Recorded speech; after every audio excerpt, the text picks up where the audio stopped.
Good afternoon and welcome to the last unit of our course MMPA 002 Human Resource Development. We are at the end of the course and students, whatever we have understood is a conceptual framework of HRD, Human Resource Development. We have understood the basic aspects of human resource development and how this human resource development helps the individuals to develop their competencies and commitment at the same time in parallel. The organizational development aspects are also being taken care of, where the culture of the organization, the climate of organization is being also taken care of by human resource development. We have also understood how different aspects of human resource development, such as career planning, succession planning, the performance management system. We have also understood the career counseling, performance mentoring, performance feedback, and the way we implement all of those tools to enhance the competitive environment of the organization by enhancing the competences and commitment level of the employees in the organization. So with that conceptual framework, today in our session, we are going to discuss how these HRD initiatives are being taken by different organizations around the world and what is the significance of HRD for the different verticals of the human resource management functions in the organizations. But before that, what we need to understand is the changes in the perspectives of the management as a function and the way we need to take different aspects of management tools into account for managing the entire organization. So when we talk of the growth and development, the history goes back to the 18th century itself, where we call it as a pre-scientific era, where the human beings were treated as like other resources, economic resources, right? As like the other resources, human beings, the services of the human beings are procured, in return they were being paid. So the concept of economic man was there in the pre-scientific era, but the conditions were worst, and there was inhuman treatments. The conditions at the place of work were very unhealthy, unhygienic, and maximum efforts was to increase the productivity, let's say.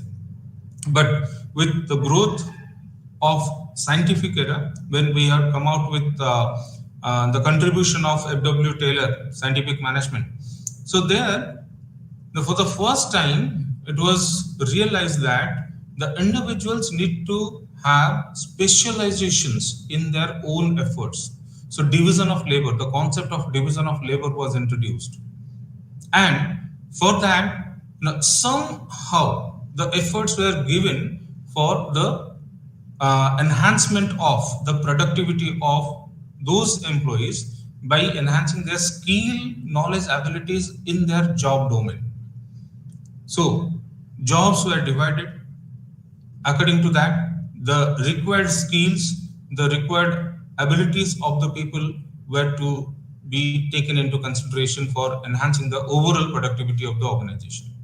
However, the conditions were not that conducive as we consider it today.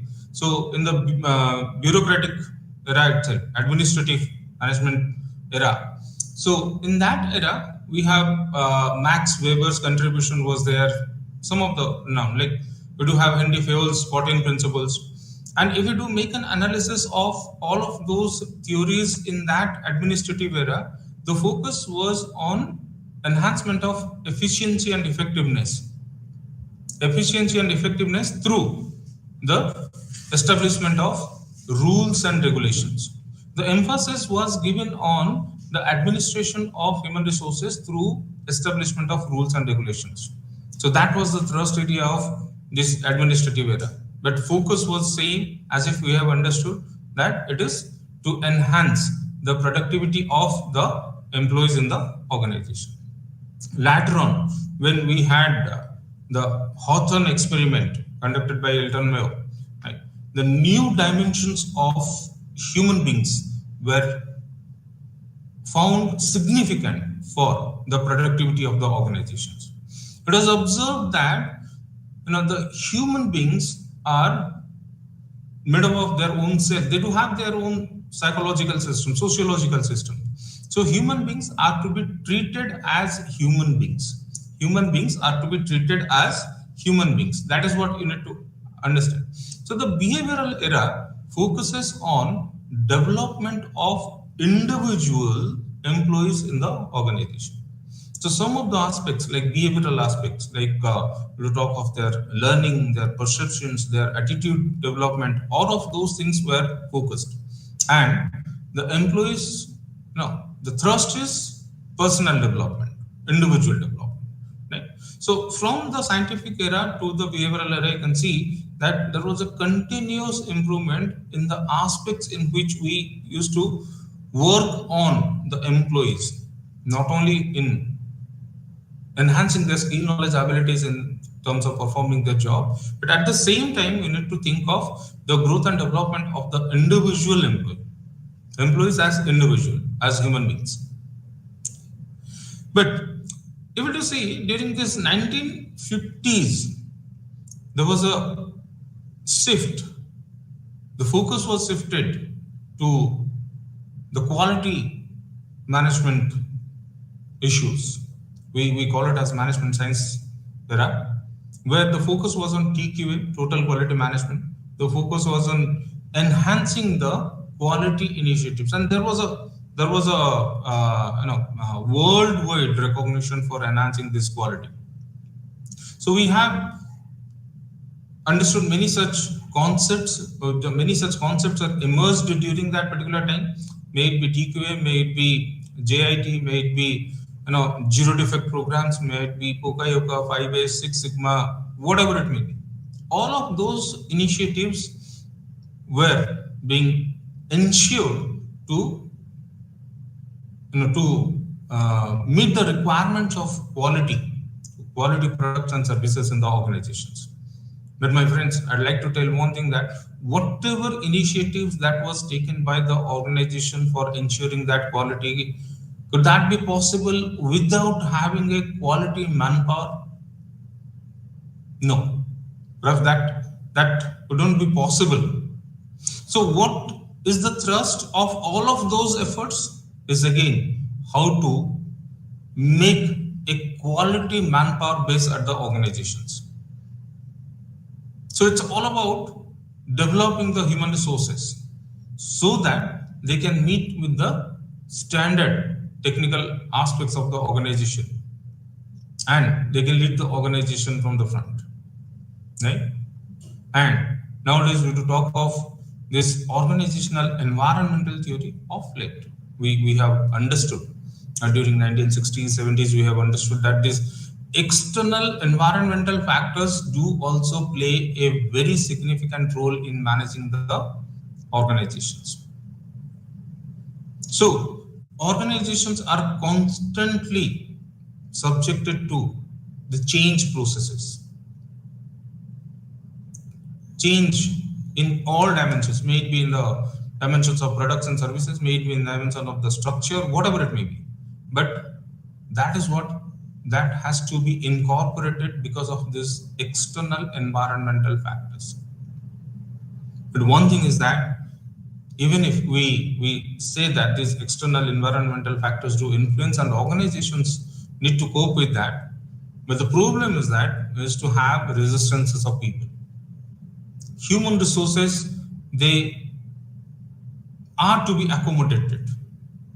So any kind of change perspective, whatever it may be, if is adopted by the organization, requires the support of those individual employees who contribute for the organization.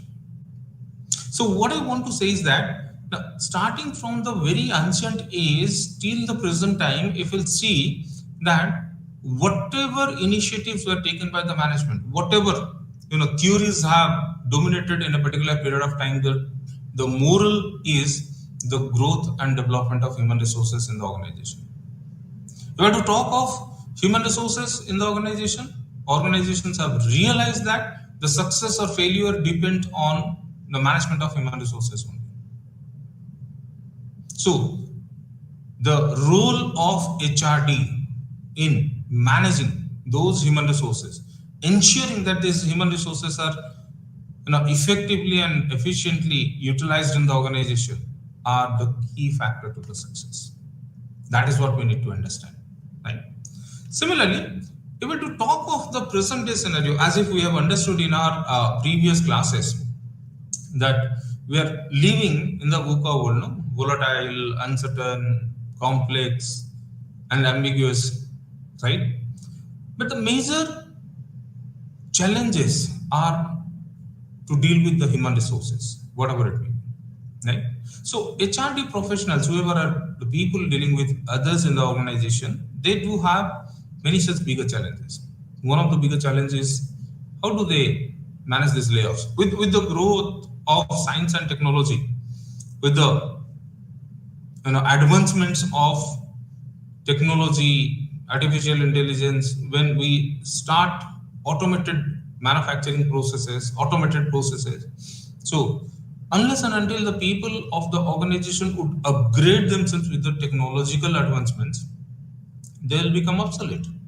And when those people do become obsolete, it happens. It happens. People do become obsolete. So when do the people become obsolete? We don't have a choice other than to remove them out of the organization. Maybe through various forums like compulsory retirement schemes, we do have the retrenchment schemes, whatever it may be, right? But they have to be removed, no? So you don't have a choice of sacking them out. But the question is that how do we do that? How do we manage these layoffs from the organization? Like it happened in some of the organizations. Like whenever they have started these layoff policies itself, it was observed that competent people of the organization, they have started opting for laying off. And organizations were left out with incompetent people. I don't want those kind of situations, right? And whenever I do talk of layoffs, I always have the resistances of the people. Maybe the unions will be involved. How to deal with that? So, can there be a substitute for this particular aspect of the organization? Can I have those people engaged somehow or other in the organization instead of laying them off? I need to think from that perspective also. Organizations nowadays have experienced a tremendous change in the structural dimensions. Like we're talking of Fell's 14 principles, no?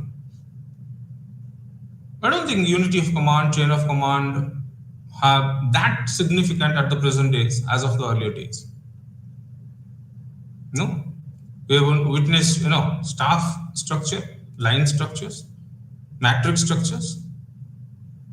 But if we talk of the present day, the organizations are becoming virtual. So, what sort of structural modifications I should have in my organization to cope with the demand? There are going to be various such different kinds of organizations, organizational structures, right? The problem is that even if I'm ready to change my structure, but how shall I go for fitting into those human resources in the organization structure? And to take off, I need to thought of that dimensions also, right? Sometimes organizations' decision-making process is centralizedly located at the top. But had it been a flat structure, it's okay. Decision-making process could be faster. But had it been a tall structure, the decision-making process is delayed. And the present day demand quick financial decisions. So, what is required? The decision-making authority to be decentralized to the bottom level of the organization. And how should I do that? How should I fix up the accountability of that? Those are the challenges that we do have. We're talking of employee wellness. Wellness is all about being physically fit, mentally fit, emotionally fit to perform at the place of work. So if a person is physically, emotionally, mentally fit, then his contribution towards the organization will be more than the others. But how to create that environment? How to promote employee wellness among the members to talk of that. And other aspects like adhering to the government regulations. Of course, as we discussed in our previous class, that these political government aspects are important at the same time. The legal dimensions are also important. So any kind of changes that you do see in terms of these government rules, regulations are to be incorporated. And that is what that creates a problem for us. And then we're talking of adapting to this newer remote way of working. And that is what that we have witnessed in the past couple of years, particularly this post-COVID situations, right? There was a complete change. There was a complete change in the perspectives of the work culture. Right? Nowadays, people are going for remote way of working, right? Work from home concept has been generalized. And that is what we need to understand. So how do we manage all of those things? How do we take up all of those things? So that the people in the organization can be managed in a proper way. That is what we need to take into consideration. So let us understand the perspectives of these human resource development functions conducted by different organizations around the globe, right? And how this HRD has become significant for us. We need to understand through some of the case studies that has been mentioned, right? So let us talk of the Dutch railway system. The Dutch railway system, they on an average process 1.3 million passengers and million tons of cargo on day-to-day basis. So beyond their moral responsibility, they were known for their reliability. They were known for the safety standards. They were known for the low carbon dioxide profile. So overall, having a good rapport. So that made the organization having a demand for more and more passenger and cargo services. Now, thus railways, they estimated the forthcoming 10 years time duration, during which they observed that every day the trains need to grow by 30% to meet to the requirements of the demand of the passenger and cargo traffic by the year 10 years down the line. How to achieve that? Every day 30% of growth is required for these trains, right? So they have observed that in a manual way they cannot achieve the same. What was required is to go for a digital version of managing the entire thing. Digital version of managing the entire thing. And in the process, they found the challenges to make these 700 traffic controllers, whoever are there associated with this, and 150 operational planners. So around 850 people, their jobs are going to change significantly. So they then thought of removing them out of the organization, sacking them out of the organization. But the challenge was that these 800 VP, around 850 people, their jobs will change significantly with the digitalization of the entire passenger or cargo traffic control system. What to be done? That is what we need to think of certain perspectives of human resource management, right? We're talking of human resource planning as one of the important aspects of human resource management processes. What is human resource planning? It says that it's a process whereby I make an assessment of the existing human resources and make an assessment of the future need of human resources. Then I find out a gap. What is required in future, what I do have in present. So whatever the gap is, that gap has to be breached. So breaching that gap is the challenge. But whenever we do have an assessment, human resource planning not only takes the quantitative dimensions into account, but also takes the qualitative aspects. Qualitative aspects in essence. Quantitative part, it's okay, numbers only. Qualitative aspects. Do I have the desired quality human resources with me in the forthcoming days? Do I have the human resources with appropriate skill, knowledge, abilities, aptitudes, attitudes? Do they have the passion for work? Can they contribute their best? Are they going to stay with me for a longer period of time? Right? So these are some of the questions that are to be answered while evaluating the human resource requirements in terms of qualitative aspects. Right? Including turnover ratio, attrition ratio, everything has to be taken into consideration.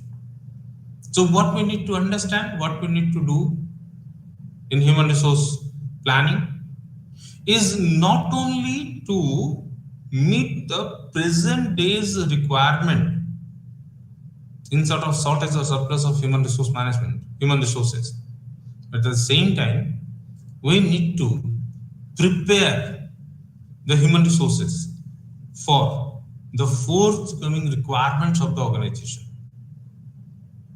That is what we need to understand. Right? So here HRD plays a very important role. HRD facilitates in aligning the requirement of the ever-changing world. It may be in the technology, may it be in the process part, whatever it may be. But the objective of human resource planning is to ensure that I do have appropriate number of human resources as and when required. Who will ensure that? What tool is going to ensure that?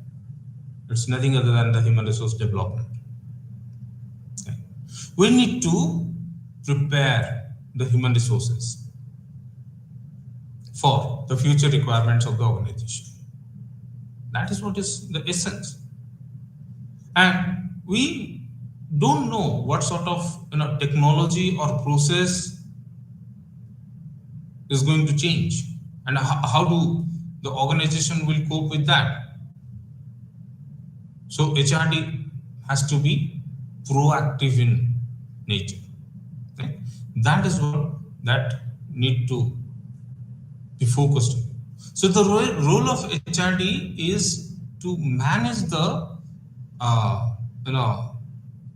aspects of the organization which makes the organization to go for a change.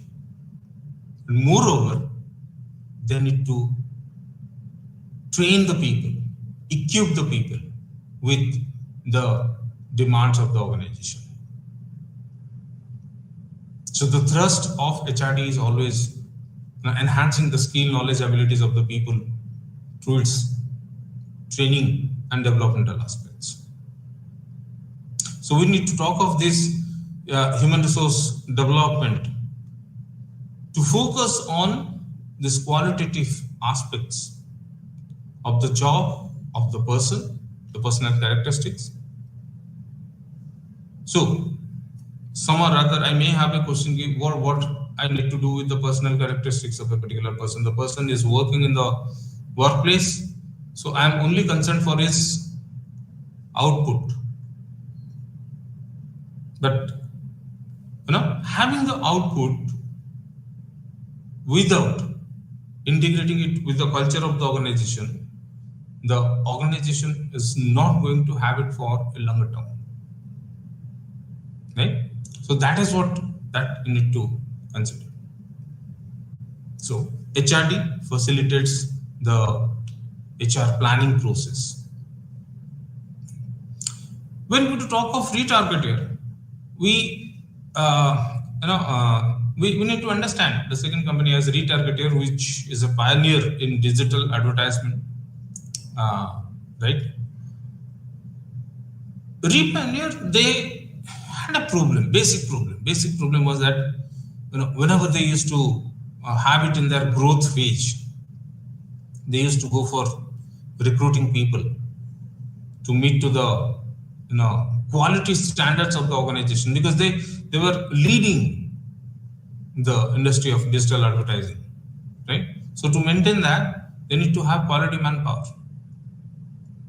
But the problem was that they were not having the deeper details of the job.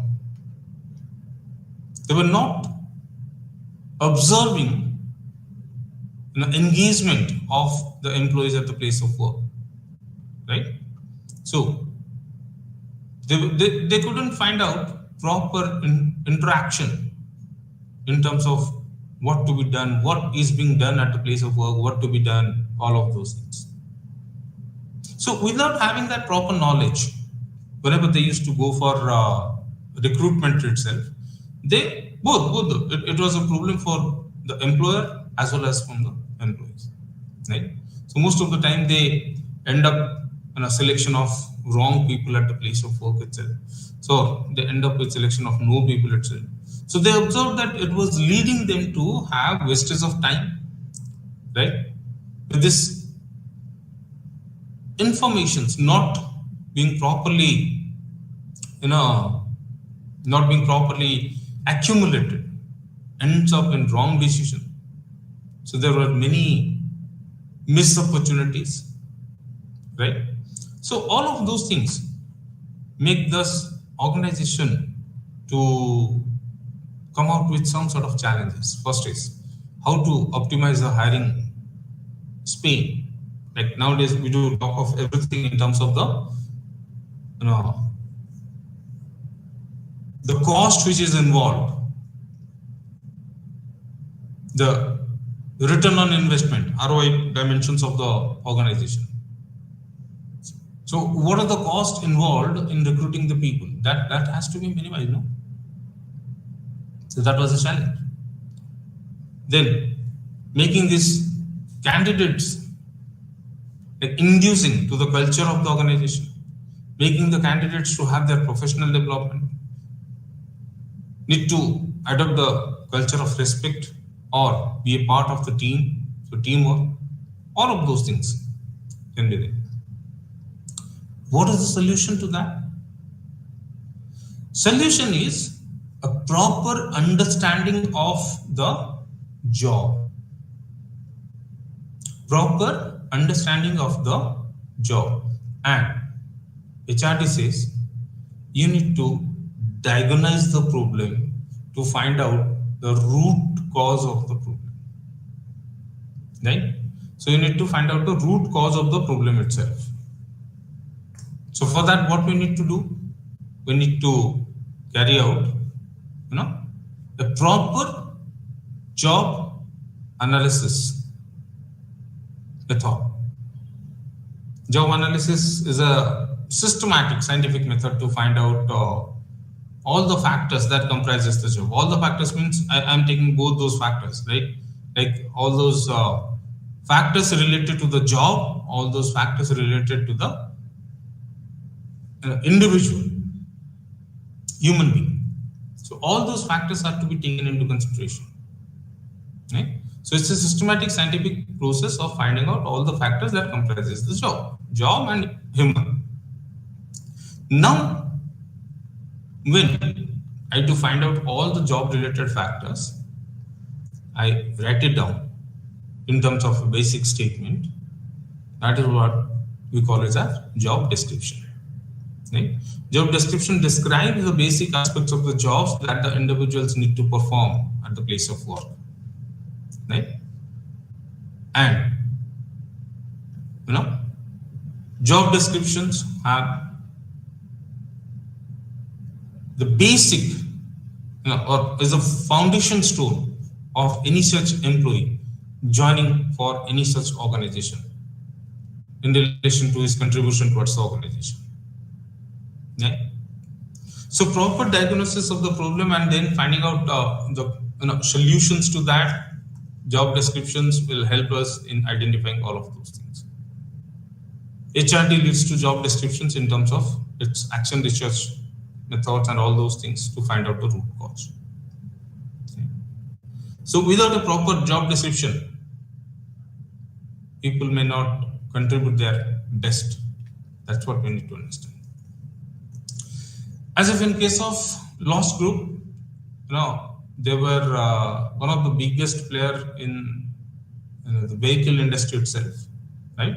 Particularly in car sector. The challenge is acquiring the best, right? So we have understood this talent management system. We are going to discuss that also. Like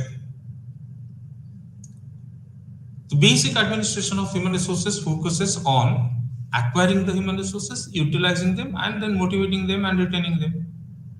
Hey, biggest challenge is how to get good quality manpower. And again, when I do have an organization which is a market leader kind of thing, so there I cannot choose any such other person to be a part of the organization unless and until the person exhibits quality, right? So in terms of that, you need to have your recruitment processes more effective, right? Challenges you can think of, maintaining its operations. You require diversified people. You need to have mechanics, digital managers, accountants, all of those. Diversified group of people are to be taken into consideration, right? The problem is, you have to go for a traditional method of recruitment process. What it says. After having a detailed job description, recruitment process begins. You come out with an advertisement in the local newspaper or in national dailies or in employment news. In response to that, you receive a hell lot of applications. How many of those applications are actually valid? That can be observed only after the scrutinization of them. So that is simply a wastage of time whenever you are talking of this traditional methods, right? Why to go for that? Because there are a large volume of applications. Even you'll see the applications where people assuming that or no, knowing that they will not be eligible, but still they do make an application of that. Right? Selection will be the most promising aspects of the organization, right? In a sense, you need to match the profiles of the organization, job, and the individuals. Right? We are talking of collaborating with HR department, then quality of higher improvement, all of those things. What to be done for that? If we still carry out with the traditional recruitment process, do you think we'll ever be able to get over from all those challenges that we do have?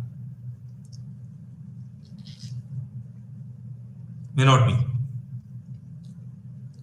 The only solution is we need to talk of keeping a track of all those people, all those candidates, making an application. What to be do? What to be done for that? So we need to have some artificial intelligence powered recruitment system, softwares. Right? Why the organizations nowadays they mostly outsource it to the other players like the consultancies. These consultancies they use this, AI based software to track the people itself. Right? So the role of consultancies are growing. Role of consultancies are in demand at the present time, but organizations need to update themselves if they would like to enhance their productivity. Right? So we're talking of this, automated processes, right? That saves a lot of time and improves the candidates' experiences also, and will help the organization in terms of achieving its objectives. So, artificial intelligence based recruitment system. You can think of that, right? Similarly, if you to talk of the other vertical training and development, we need to understand, we have already discussed it in our past classes, but we need to talk of the case study of this Infosys, right? So, the key functions of HR department is training and development. What is, required and how that thing has to be provided to the organization, right? We need to talk of that. So it's not about looking into the HR department only, but many other departments, they in consultation with the HR department, they also focus on the implementation of right training and developmental aspects. Okay? So what is the challenge? Challenge is to design any such training policy of the organization that will ensure quality first, but that will also integrate the daily operations and strategic development. So at one point of time, when we talk of day-to-day operations of the organization, which is more skill-based, right? On the other hand side, we are thinking of the strategic level of goals of the organization, right? Which is based on the leadership abilities of the organization. So all those things. At the same time, when we talk of managing the skill, the other hand, we need to manage the abilities, leadership, right? Judgment and decision making process, all those personal characters, right? So that's the reason why Infosys they have made it in 4 different levels, right? So one is that the training and development requirements have to be taken from the performance appraisal system. So the objective of performance appraisal system is not to appraise the people for their personal decisions, promotion, demotions, etc., but to understand where the employee lacks in terms of his skill, knowledge, and abilities, and provide the required thing to the employee. We are talking of this training and development, which aspects are to be always taken from the performance management system. The question should not be like why a person has not contributed towards the profit of the organization. The question should be what we should do with that particular employee to facilitate him to contribute, right? We're talking of training need identification. Most of the time, these managers identify the training needs at their own end, but in Infosys, no, that has to be identified mutually. Right? We need to talk of that. Chart out the development strategy itself, from starting from the top level manager to the bottom level manager. Each and every manager, they need to be a part of the training program, right? Proper career enhancement through the mentoring system is there, and at least they need to ensure 5 such mandate training per year to each and every employee. Right? So different training programs are scheduled on the basis of that. What to be done? So we come out with the traditional methods of imparting training. Right? We say on the job training and off the job training. When we are talking of this off the job training, it's okay. We are talking of case studies, live experiences, right? And the training is beyond the day-to-day work life, so people can concentrate. Right? But moreover, the increasing complexities at the organizations nowadays, can we assume that this off-the-job training programs be good solution to us? May not be. What is required is to adopt the technology and transition from that traditional learning to digital learning. So what is required is the digitization of all those processes. Right? So nowadays we do focus on LMS, learning management systems, or LCMS, learning content management systems, right? So these are the systems which can be taken into consideration so that the people of the organization can contribute their best efforts, right? Performance appraisal, I was telling you, right? It's all has to be based on the demand of the organization, not on the demand of the individual.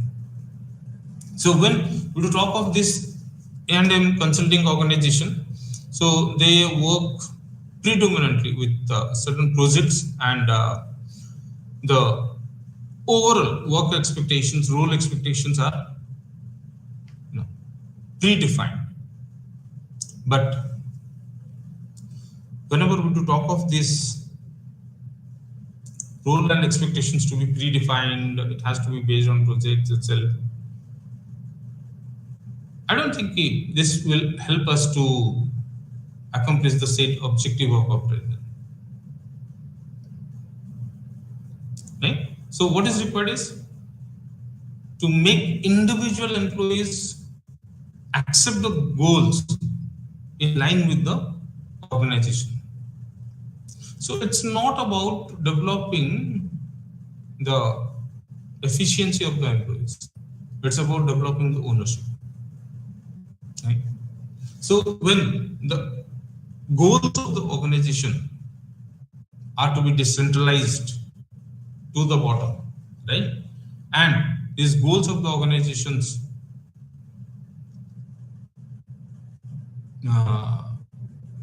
will be based on the kind of plan that you have, the strategy, right? When that goals of the organization is decentralized to individual department, then by decentralized to the individual employees, so that creates a level of ownership. Right? That's the reason why we need to ensure that the employees of the organization, they really bother to take care of the cause of the organization. This has to be followed by some mid-year reviews or end-year reviews, right? So organization do come out with quarterly reviews, monthly reviews, which will ultimately lead to the annual reviews itself, right? So performance matrices are to be clearly spelled out.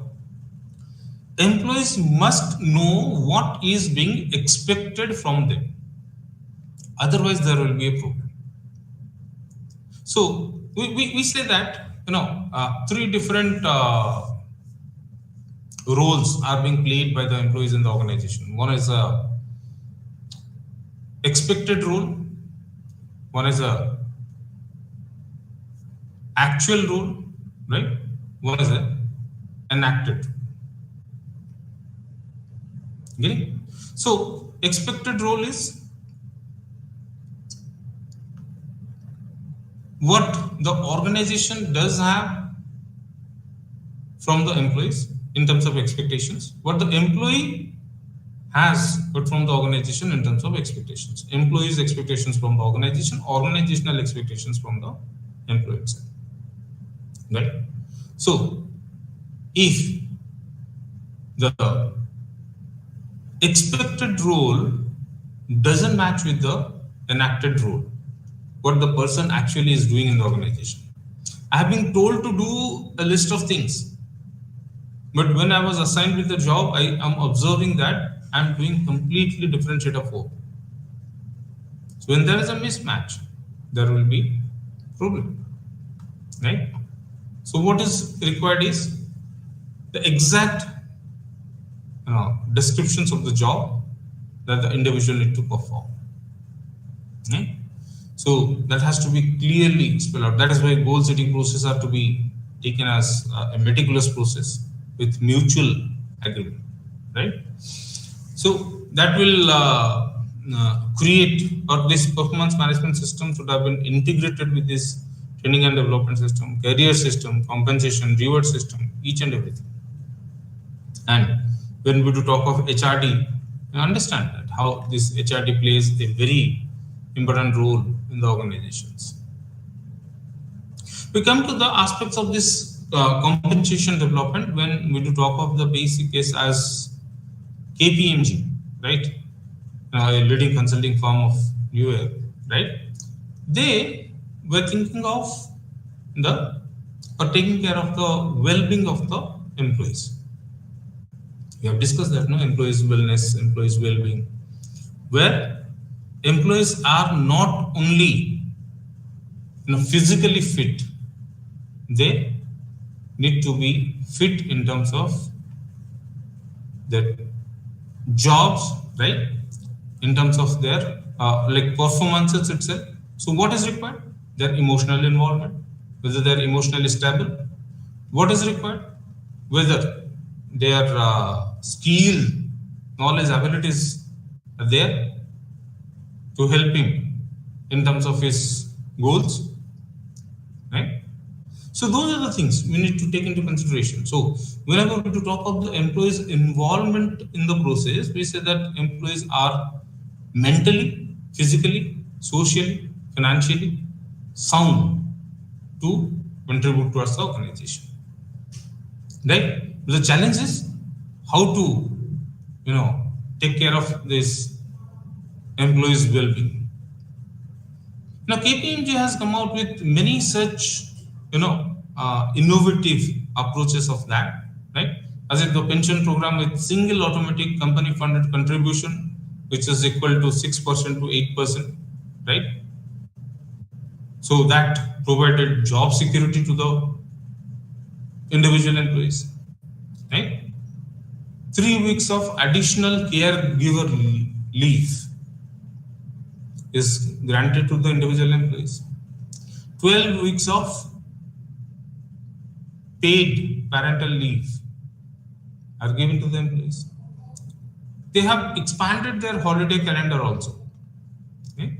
So what is important is to understand that the role of HRD is very important in terms of providing the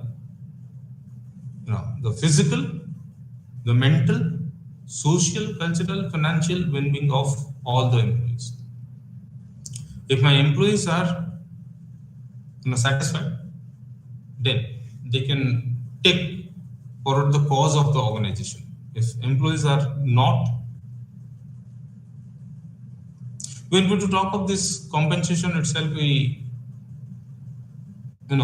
somewhat rather refer to the motivational theories itself. We say, Maslow's need priority model, as if we do understand.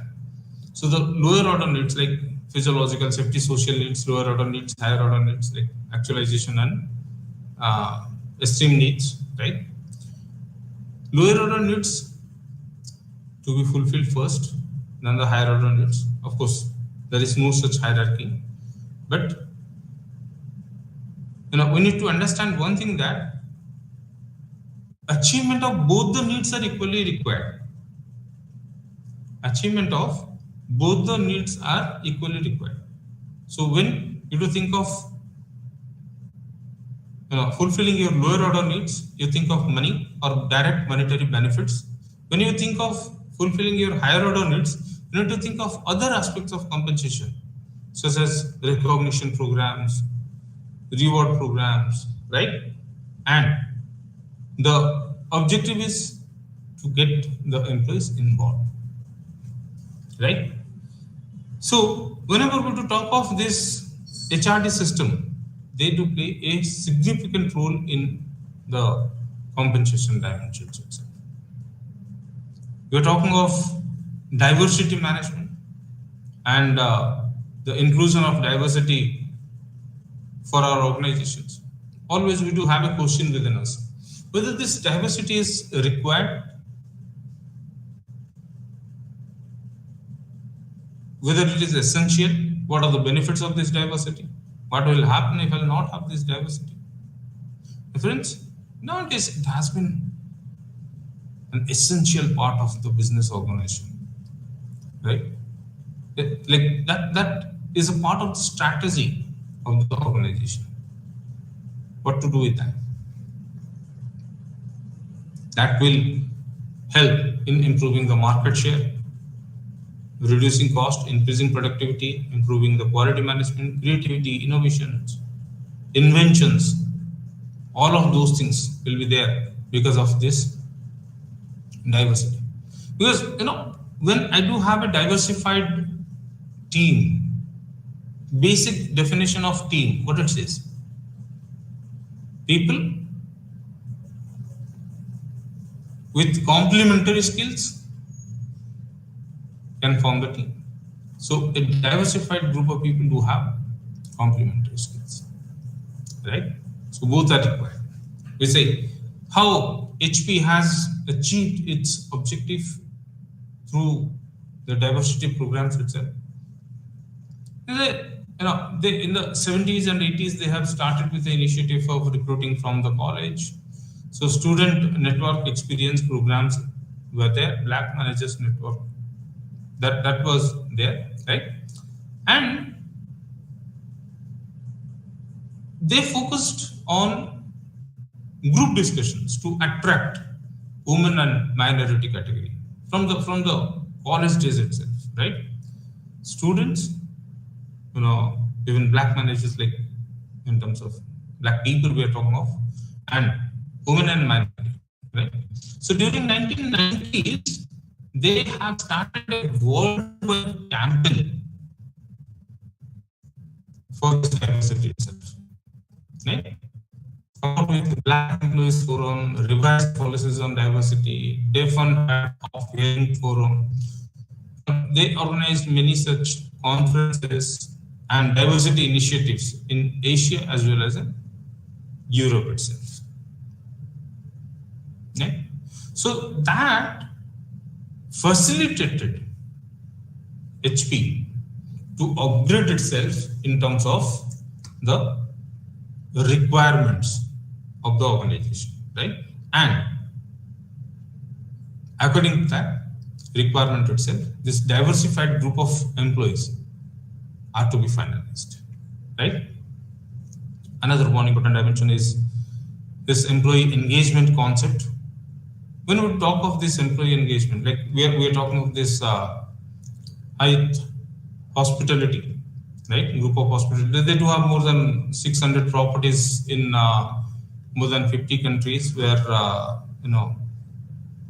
more than 1 lakh number of people are employed. Okay? But basic challenge is the development of ownership within the employees. Okay? Employee development and promotion from within itself. So, how many number of employees are really being concerned for having the ownership. Very few. And they were also, worried for the high rate of employee turnover, which is a normal characteristic of this hospitality sector, hospitality industry itself, right? So as such, there was high employee turnover. Employee empowerment was observed to be a key element, and what was observed is that the employees were not empowered to take up the day-to-day decisions or day-to-day work of the organization, right? And with the characteristics of the industry itself, now an ongoing training opportunity was required. What was the contribution of HRD itself?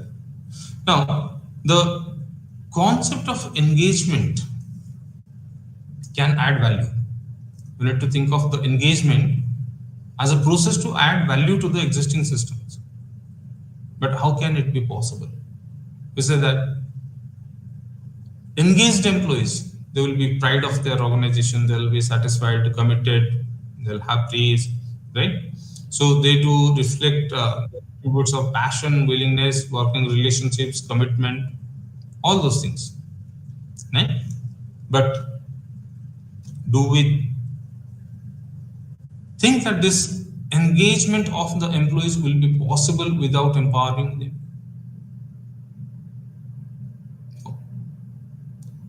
Will that employee engagement be possible without developing that sense of ownership? Not possible.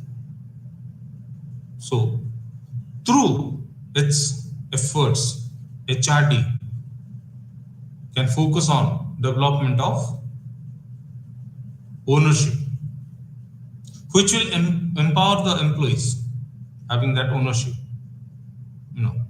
to exhibit their commitment and satisfaction towards the organization. Okay?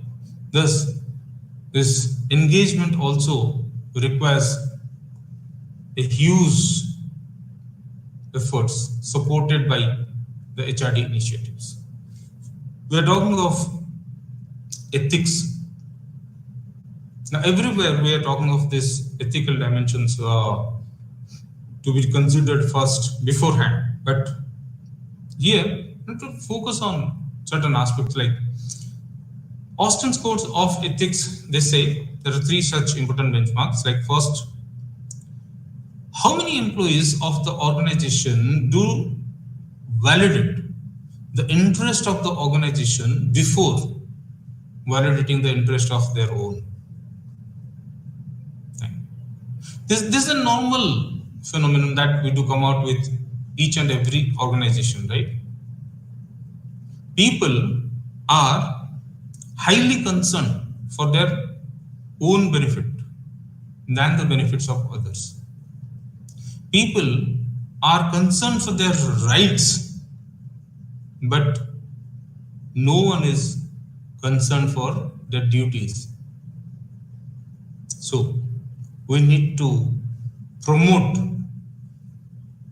organizational citizenship behavior, OCBs, we say. Organizational citizenship behavior is what is required, and HRD focuses on that.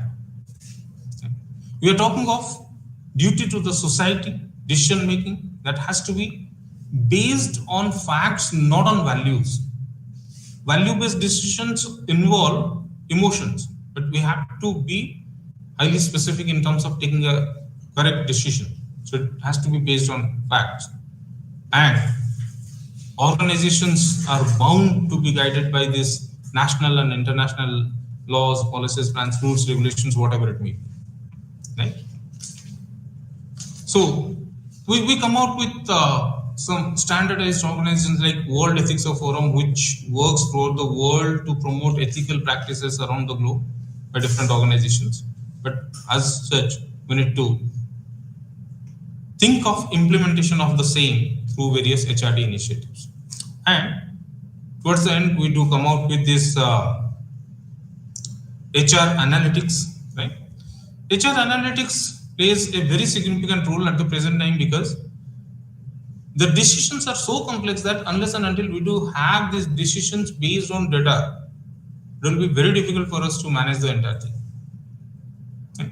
We have seen transformations from HRM to HRD to HR accounting, right? HR audit, but traditional principles of accounting having a merger with HR, we discovered that HR accounting, but it's not that effective. What is required is to have proper analysis of the causes and the data itself. That is it. At Experian, when they had a turnover more than the expected as 3 to 4%, how to reduce that?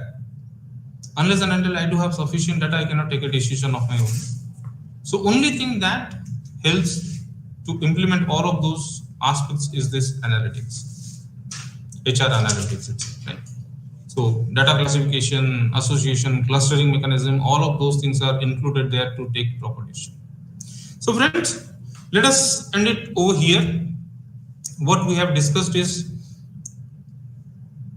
HRD as a whole plays a significant role in terms of making the organizations to achieve its competitive advantage by managing the human resources in terms of their competences, commitment, and boosting an organization culture itself.